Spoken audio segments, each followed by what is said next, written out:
Hi everybody, it's Richard here again and welcome to another video. Now this is a continuation of my top 10, 15, 20, 30 albums from 1965 to 1989, and I put a poll up for top 20s of 1966, 76 and 86, and the majority vote, over 50%, was 1976. Now I had top 20, but I found it so difficult to keep it down to 20, and I didn't want to do a top 30, so this is the first time I am actually going to do a top 25. But as normal, I have three bubbling unders, and they are A Love Trilogy by Donna Summer with the fantastic Try Me I Know We Can Make It, which takes up a full one side, and Could You Be Magic's on it, very good album. Coney Island Baby with A Gift, which I love, she's my best friend. Cakes, Charlie's Girl, very good album as well, and of course the title track. And the third one is the Rolling Stones' Black and Blue, which just didn't quite make my top 25. It has got Crazy Mama, which I love, and I love Hand of Fate, but I hate the song Melody. And I don't mind Memory Motel, although I think it goes on a little bit too long. My favourite part of it is actually Keith's vocal, and I do like Hot Stuff. Full to Cry is a little bit boring, but it's still not a bad album. So racing through the first 10 of these from 25 to 16, we have at 25 Tom Petty and the Heartbreakers, his debut album. Yeah, this has got Rockin' Around With You on it and Breakdown, which is very good. Obviously the big one off this is American Girl, but the big hit single over here, which I think has just scraped the top 40, was Anything That's Rock and Roll. One of my favourite tracks in this is Mystery Man. This is a pretty good album and deserves to get into the top 25. This is one that I found difficult to get into the top 20, but it thoroughly deserves to be mentioned, that's why I extended it. At number 24, another American artist, and it's Billy Joel and Turnstiles. I love Say Goodbye to Hollywood, which opens this, although I wish it had an open side too, because Prelude, Angry Young Man, should have opened side 1, which is an absolutely fantastic Billy Joel song. Summer Highland Falls is really nice, and I also like the wee reggae All You Wanna Do Is Dance. But the big one off this is New York State of Mind. Very good album. It's the one before The Stranger, and it's up there with it's in his top 5 or 6 anyway. So Turnstiles gets my number 24. At number 23, and it Swings at the Speed of Sound, and I hate that cover, and I hate the back cover as well. But this is the one with Let 'Em In and Silly Love Songs, two brilliant singles.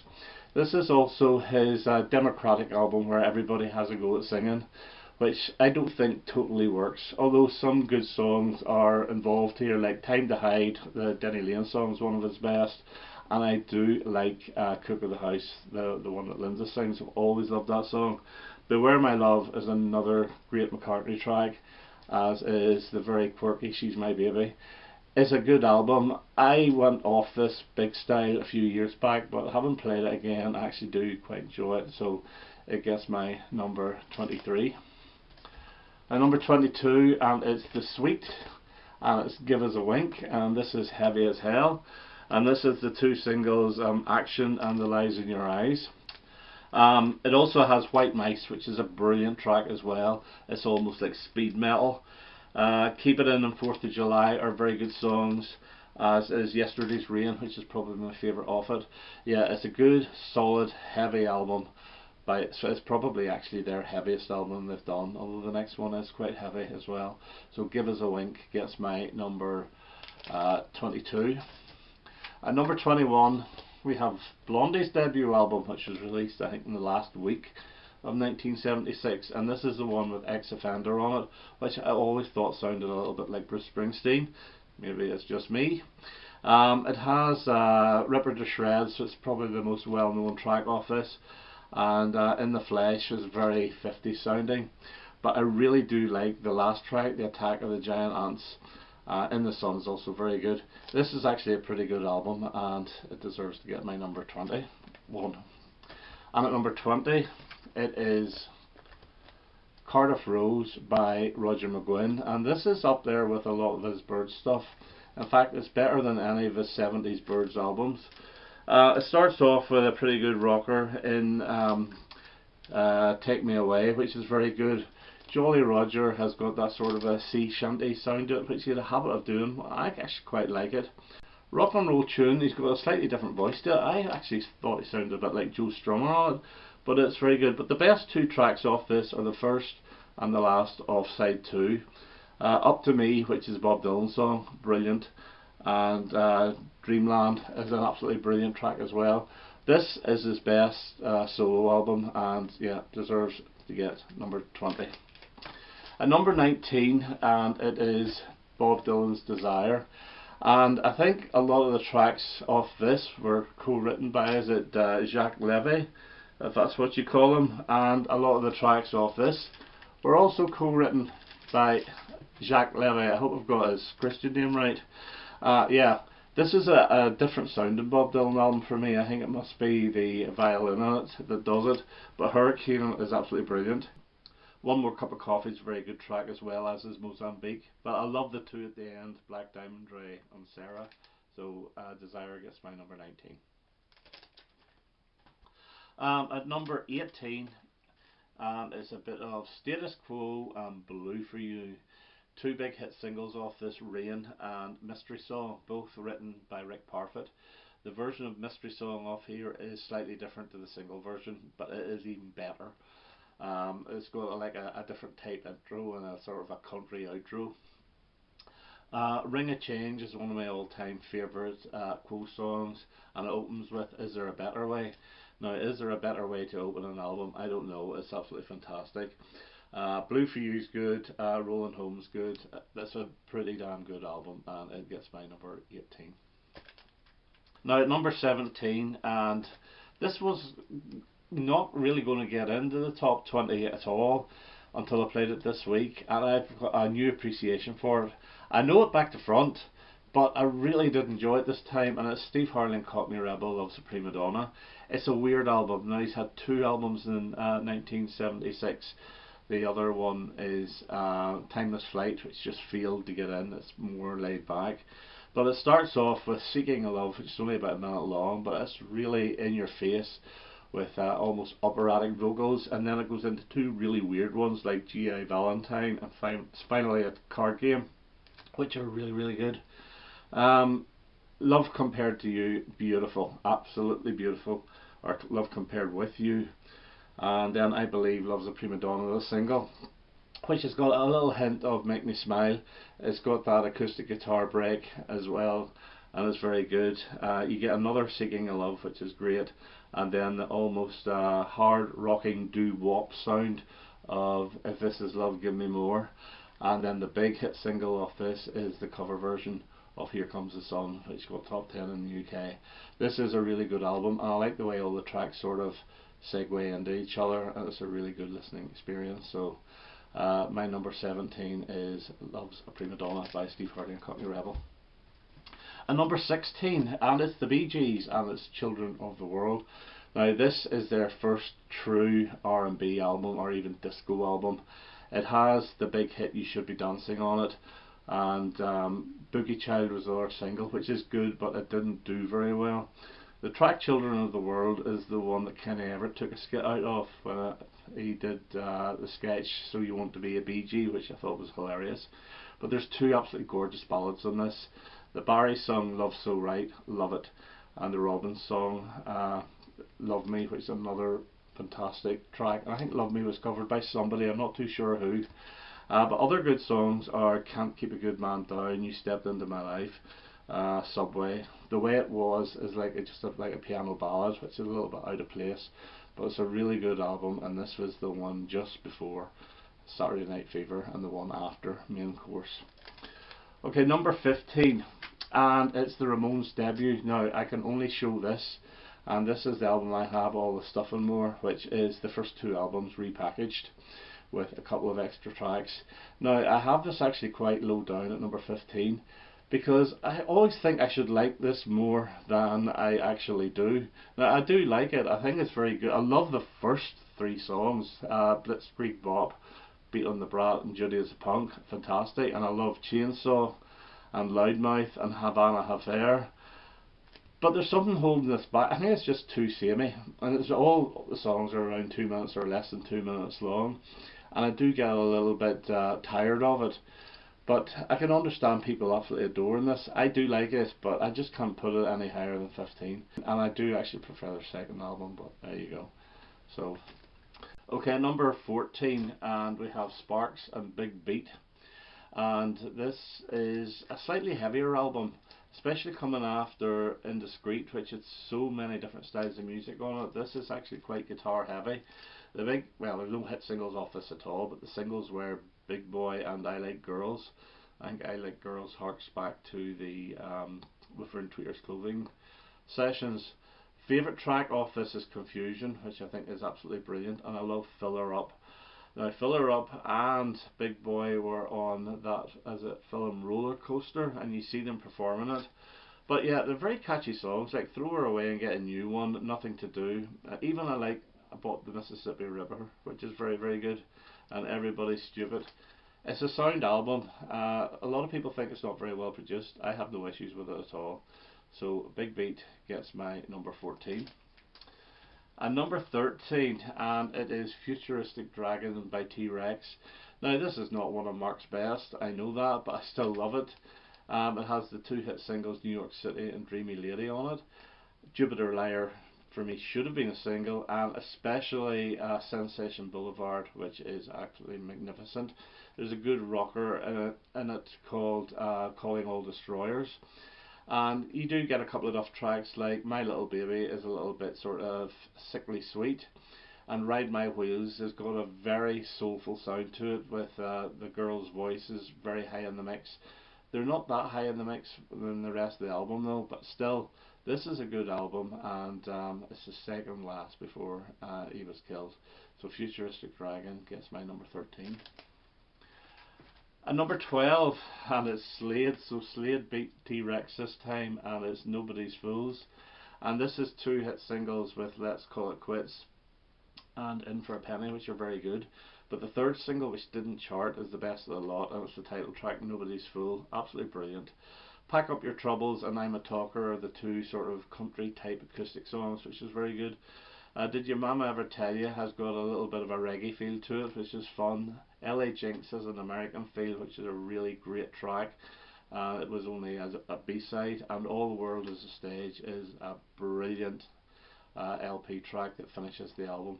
This is a good album. I still think it's sort of mid-table for Slade, but it's still pretty damn good. So that gets my number 12. And number 11, and it's a double album, and it's Blue Moves by Elton John. You know, there is a case you could say this would work better as a single album, but still I like it as a double. I don't like the Your Starter For, which I don't think he had anything to do with it. It sounds like a TV theme, but Tonight is a beautiful song, and I know George Michael covered that, or sang it live at least. Chameleon is a song that was offered to the Beach Boys, but they didn't take, and I don't understand why, because it's magnificent.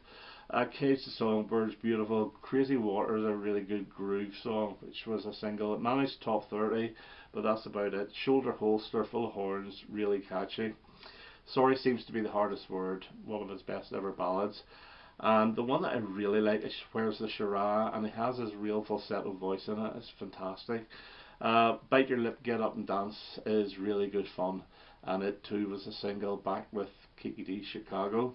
You know, other good tracks are between 17 and 20 and The Wide Eyed and Laughing. It is a good album. Probably would be better as a single, but still it's up there with Elton's albums, and so that's my number 11.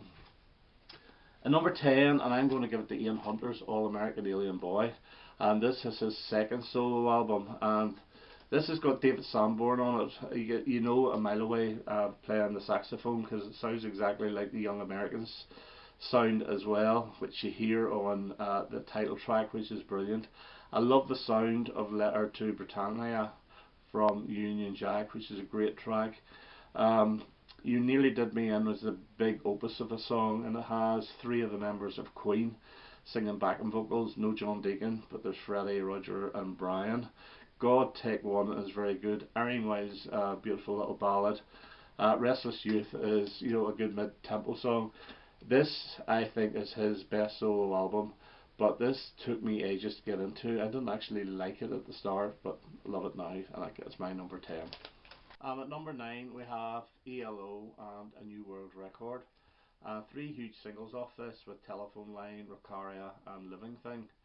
Tightrope, the opener, fantastic opener, really sets the mood going. The couple of tracks that took me so long to get into, but they're two of my favourites now, and they're Mission, A World Record, and Shangri-La. Now the one I'm not keen on is Do Ya. I know it's an old Move song, but it has never been one of my favourites.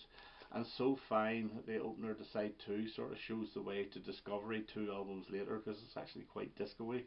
And then there's a beautiful little sort of mid to slow tempo, Above the Clouds, which, funny enough, the very first CD I bought of this didn't actually include that. It only had 8 songs instead of 9, but I've always loved that little track. So number 9 is A New World Record.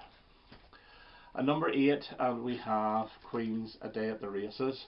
And I did a video with James Griffiths lately, and he put this as where side 1 is much better than side 2, and I tend to agree with him, but I think he gives side 2 a bit of a hard time, because side 2 has Somebody to Love on it and Good Old Fashioned Lover Boy, which I absolutely love, and I don't mind Tio Toriati. But side 1, Tie Your Mother Down, brilliant opener, poor single choice though, because it's an LP track for me. You Take My Breath Away is gorgeous. Long Away is like one of those Brian May 39 type acoustic songs. The Millionaire Waltz, absolutely bonkers but brilliant, full of different little hooks and melodies. And what I thought should have been the second single is John Deacon's You and I, which I think is a really, really good pop song. But yeah, I did get fed up with this. This was the very first Queen album I really got to love, but played it far too much. But I really do enjoy it again, so that's my number 8. Okay, number 7, and it's Genesis and Trick of the Tail. Now this opens up with Dance on a Volcano, which is fantastic, as is Entangled, which is so acoustic but it's beautiful. And then possibly my second favourite Genesis song of all time, Squonk. Brilliant. Madman Moon is a really good Tony Banks track. And you get some other decent songs as well, like Robbery, Assault and Battery is okay. Los Endos is very good. Ripples, absolutely beautiful, especially that chorus, Sail Away. And A Trick of the Tail was the one I never really liked. I thought it was just too bouncy, but I enjoy it a little bit more now. But this is Genesis at their best. So it is 1976 is the year for Genesis, and they have the best 2 albums they've released from that year, because that is number 7. And their follow-up is my number 6, and it's Wind and Wuthering. And this opens up with 11th Earl of Mar, which I think is magnificent, and then the next one is probably my favourite Genesis track of all time, and that's One for the Vine. You Get Your Own Special Way, which is really their first attempt at the pop charts, and I think it got in the top 40 just, or maybe the top 50, but I really do like that. Now What Gorilla is a bit of a waste of space, because it's more or less an instrumental version of 11th Earl of Mar, and there's a track from their Match of the Day EP which should have been on this, called Inside and Out, which I absolutely love. Side 2 has probably one of Steve Hackett's best ever songs, Blood on the Rooftops, which I think is great. All in the Mouse's Night is pretty good, and that's the Tony Banks track. But the final track, Afterglow, is absolutely magnificent and should have been a single. A couple of other instrumentals in this which are okay, but this and Trick of the Tail, it's hard to split them, but they're my 2 favourite Genesis albums, so this gets number 6. And number 5, and we have Graham Parker and Heat Treatment, and this is his second album from 1976. We're getting a little bit of a thing going here with 2 albums. Heat Treatment, the title track, great. That's what they all say. I always thought it sounded a little bit Bruce Springsteen-y, but it's a really good track. Black Honey, Hotel Chambermaid, fantastic song. Pouring It All Out is very good. Backdoor Love is the only one produced by Nick Lowe in this. The rest is produced by Mutt Lange. Fool's Gold is very good. This is just a really, really strong, it's sort of pub rock, almost new wave, even though new wave hadn't been invented. But there's a bit of piss and vinegar in this as well, and I just think it's a fantastic album, and it gets my number 5. But my number 4, and here we go again, is his debut album, Howlin' Wind. And yeah, this is completely produced by Nick Lowe. Opens up with White Honey, Nothing's going to change. Nothing's going to pull us apart. It's very good. And then Silly Things, very Van Morrison-y, as is Gypsy Blood, which is a really, really good track. You get Back to School Days, which was covered by Dave Edmunds, and Between You and Me was covered by Carleen Carter. Really excellent tracks. Soul Shoes has got a bit of a Stonesy riff to it, and then Don't Ask Me Questions was re-recorded, and it actually turns out to be one of his biggest hits under the name Hey Lord, Don't Ask Me Questions. Howlin' Wind is almost like a reggae type track, and is one of his better ones as well. This is just a really excellent album, and it gets my number 4. Now, the biggest surprise of the lot, everything had to go down one place, because I was going to put this as a bubbling under, and then I played it again, and this actually knocked me off my feet. I couldn't believe how good this was, and it's been sitting in my collection for about 4 years, and I always thought it was okay. My number 3 is Stevie Wonder, Songs in the Key of Life. I've really been turned on to this. Knocks me off my feet was a clue, by the way. 3 brilliant tracks to open. Love's in Need of Love Tonight, beautiful. Have a Talk with God is gorgeous, and I really like Village by Ghettoland, which is fantastic.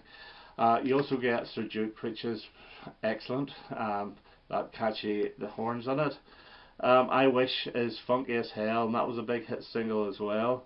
Knocks Me Off My Feet, beautiful track. As is Pastime Paradise, which I think is so good. It's just strings, really strings behind his vocals, and it's brilliant. Summer Sauce, very nice track. Side 2, or side 3 actually, Isn't She Lovely? Now, I always thought that was an okay song until I heard the full version, and the way it goes on at the end whenever the father's trying to get the little girl out of the bath, I just think it's fantastic. It really is so good. Joy Inside My Tears is beautiful, and Black Man, which is a real political song. It's really about racial equality. I think it's so good, and I love the way that the class is shouting out a white man, a black man, a white man. Fantastic. Side 4, very good as well. I Am Singing. I'm not going to give you the full name because I can hardly read it. It's almost like got a bit of a catchy, almost bossa nova feel to it, which is very good. If His Magic's good, as of course was a big hit for George Michael, and Another Star is good. There was a bonus EP with this, which I don't have, although I do have the tracks with the CD, and even those tracks are good. Like Saturn is a very good track, and Ebony Eyes. This just blew me away. I've played this about 3 or 4 times this week, and I just couldn't believe that I have sort of ignored it. So Stevie Wonder, Songs of the Key of Life, gets my number 3. My number 2, and it is David Bowie, and it is Station to Station. There's only 6 songs off this, but they're all great. Station to Station is an epic 10-minute track. Golden Years is the big hit, which he offered to Elvis Presley, but he refused it, thank God. Word on a Wing is his almost My Sweet Lord type song. It's like a prayer. It's beautiful. TVC15 is the weakest of all 6, and it was the second single. Stay, funky as hell, and then one of his finest ever vocals with Wild as the Wind, which was a hit 5 years later. So Station to Station gets my number 2. Which means my favourite album of 1976 is, yes, you guessed it, it's Arrival. 10 pop perfection tracks. When I Kissed a Teacher, great fun. Dancing Queen, don't need to say anything about that. My Love My Life, beautiful, beautiful ballad sung by Agneta. Dum Dum Diddle, fun. Silly name, but so much fun. Knowing Me, Knowing You, one of their best ever singles. Switch It Over, Money, Money, Money, another huge hit single, this time sung by Frida. In fact, Frida sang Knowing Me, Knowing You as well. That's Me was the B-side of Dancing Queen. Could have been an A-side in its own right. Why Did It Have to Be Me? Another Frida-led one. Some great saxophone, really, really catchy. Tiger, brilliant video for that, when Frida wearing her bandana, absolutely gorgeous, so she is. And then probably my all-time favourite ABBA track is Arrival, which is an instrumental which Mike Oldfield covered. This is pop perfection. This is one of the best albums ever. Probably my number 4 ever. So number 1 for 1976 is ABBA Arrival. Okay, I hope you enjoyed that. I know I said it would have been a top 20, but I took it up to 25. And I will put another poll for 3 other ones within the next week or so. So I hope you enjoyed that, and I'll have another video quite soon. All the best now. Bye bye.